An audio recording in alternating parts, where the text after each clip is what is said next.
Next, we wanted to do sci-fi takeaways from this kind of like mini trilogy that we've now done. Evan, do you want to start? Yeah, I can start. I have two little lessons and one big one. First, little lesson, embrace what's unique about your story world. I think all three of the movies we've talked about do that pretty well. In some places they could do it better. Again, I think the third act of this is probably the place where that's lacking the most, but the others, like, show us the inside of the black hole, do like cool time dilation stuff on the water planet, and in Snowpiercer, show us the whole train. And even in this, like, one of my favorite scenes in this movie is going out on the solar shield thing. That's something that only this movie can do. And I think that's worth doing in sci-fi and other stuff too, but especially when you're doing like a high concept premise. Other mini lesson, don't be afraid to give us exposition early. I think all three movies that we've talked about do a good job at that. But also, they do well making it interesting and wrapping it in conflict so it doesn't feel super dense. That holds true, I think, pretty much throughout. I don't remember any. We talked about like some of the bumpier exposition with Snowpiercer, but I feel like Interstellar and Sunshine are a lot better. I don't feel like there's any bumpy exposition here. And then my big takeaway is take time to focus on your character story. I feel like just because of the genre, you should probably come up with your premise first and like figure out the rules of your world. And then once you're done with that, you got to find the right characters and the right like character story and journey to fit with it. You can have a cool sci-fi world and that can be enough, I think, but it's really best like Interstellar, I think, works better than the other two because that's a really strong character story at the heart of it, and it's the right one to go with that premise. Whereas I think, Jelani, what you were breaking down with your topic here, like, that could be a good character story for this premise. They just don't fully deliver on it. And Snowpiercer, I don't think does especially like well or badly with that, but I think it's an easy thing to get lost when your world building is such a big aspect of it. You still want there to be emotional resonance. I know I've found that difficult when I've dipped into sci-fi. You're excited about the world of it, but you gotta populate it with compelling characters too. And it's partly harder because it almost always has to be the second step or a later one at least. But I think it's important. Those are my lessons. My lessons: the science doesn't have to be checked, but bonus points if it is. Follow through on your premise, like Evan was saying. Show us the whole train, please. And thank you. Keep the tone consistent. The big buy of your science fiction is already enough. If you aren't going to keep it consistent, find a way to ease the audience into the tonal shift or tease it very early. You're my last one. Don't kill off Chris Evans, please and thank you. He Over dies 2 on in this one. both movies. He dies in both movies we have in this trilogy. I mean, for all we know, he dies off screen in Interstellar too, and we just don't see him, which would be a sin. Yeah. He was Anne Hathaway's love interest. Oh, right, Dr. Edmund Wolf. Oh yeah, yeah. They were gonna do both, but they're like, we can't do a Matt Damon cameo and a Chris Evans cameo in this. The theater will explode. Well, not yet. Now Nolan's just throwing everyone into his movies. It's like, oh, Casey Affleck's here. Oh, hey, here's Brandon Fraser or whoever. Wait, no, he's not in That's true. Oppenheimer. Who's it? Rami Malek. My lessons are kind of quick. Balance both elements well. I feel like balancing, like character and the sci-fi world building well makes for the best movie. Like Interstellar, I will say does that very well, where we get a lot of good setup for the world, but a lot of stuff is also done through the lens of the characters. Kind of get the same with Snowpiercer, where we're kind of experiencing a lot of the world through them. It keeps us grounded in it, and it doesn't make it feel like, we're having everything explained to us, and then we start the story, like 10 minutes in.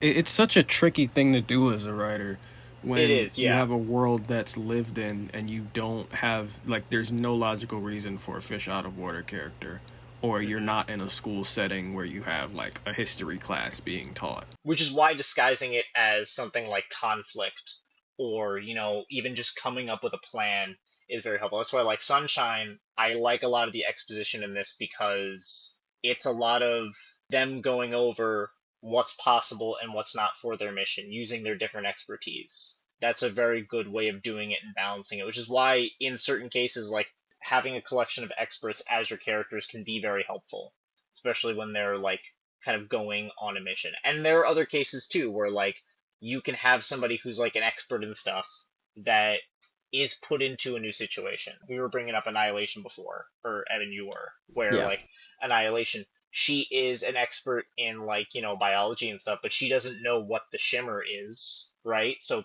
characters do have to kind of explain it to her, but we're also experiencing elements of it through her experience too. So it's not all exposition. The exposition that is there fits in organically.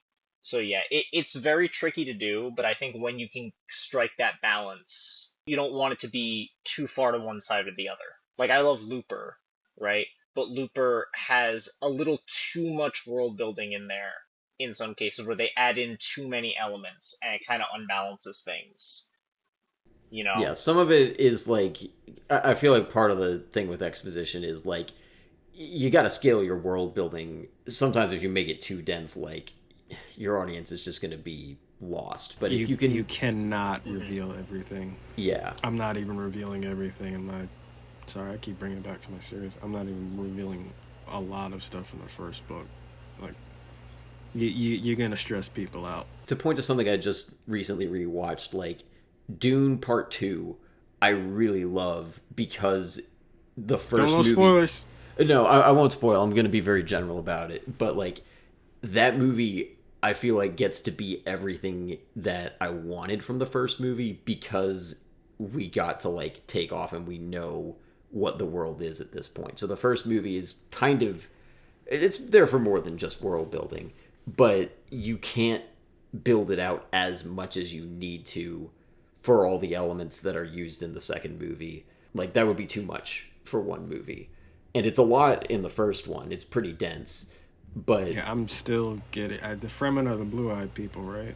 yeah. Hmm. To point to another Alex Garland example that I think does what you were talking about a minute ago, Angel, I think it does a good job of bring in somebody who has knowledge because Caleb in that movie is kind of the audience POV character, but he's also a lot more knowledgeable about AI and code and like what's the name of the test they do in that movie? A Turing Turing test, test. yeah. Yeah, Yeah, like he I knows get what what a you mean though. Like Turing he gets test the whole is. premise of the idea and sort of the kind of questions to ask. So you buy when he's just kind of like you trust him to ask those questions and they make Mhm. sense. And he's asking questions that are like probably smarter and more like or at least like require more of a basis of knowledge than the audience has, but he's also able to like Alex Garland has him do that in a way where your average person who doesn't have coding background is not unmoored. They can still stick along for the ride. What other takeaways did you have? That was my main one. I actually do want to make a point about Ex Machina also, now that you brought it up, because I was just thinking about this. One way that they do that really well too is like even though Oscar Isaac is also a computer expert, and like obviously he invented all of these things, right? And they could be talking to each other in like a way that nobody would understand, but they use Oscar Isaac's character specifically to bring it back to the emotion. Like so many times they'll be having these conversations and he's answering Caleb's questions about all these things. So we're getting that world building element as far as like the sci-fi stuff goes. But in the end he always wants to bring it back, but how does she make you feel? And then that grounds the movie emotionally too. So He's it always doesn't bringing even it really back to like a super simple question about just like exactly like what's just this baseline, interaction just like. stop overthinking it and just what is your thought right at this moment right now? And that makes it feel like we're watching a story as opposed to watching like a science expo That presentation, movie is a masterclass in exposition, I think. Hmm. Yeah, and they cut a lot out of it too. I think the original script, the helicopter scene was a lot longer, and there was all kinds of exposition about with between the helicopter pilot and Caleb, like basically over explaining who Oscar Isaac's character is and why Caleb is going there. And instead they just leaned into the line of like we've been flying over his estate for the last 2 hours. You get so much from that in that he's isolated, they're all alone out there, and he is so rich that he has this much land surrounding his house that he just owns. It's so well done. For some of his faults, he does exposition well. And I want to talk about Civil War. I put that on the list of future episodes after Same. I'd watching love to this, do that one. 'cause that was a good movie from last year. I liked it Yeah. for the most part. Are we good to move into the boilerplates? His eye looks like a moon. Yeah. Who? Killian Murphy in let me right there. My finger's getting lost. Yep. There. No, yep, you're pointing at it. You're good. Yeah. I think that's on purpose. I think it could be. I liked doing this sci-fi run. I think we should hold off from doing another for a while, but I would do this again. Oh yeah. And I think we should be deliberate about like a topic for it next time if we can. Crazy premises. You got to do it in time for that. I got to do in time somehow.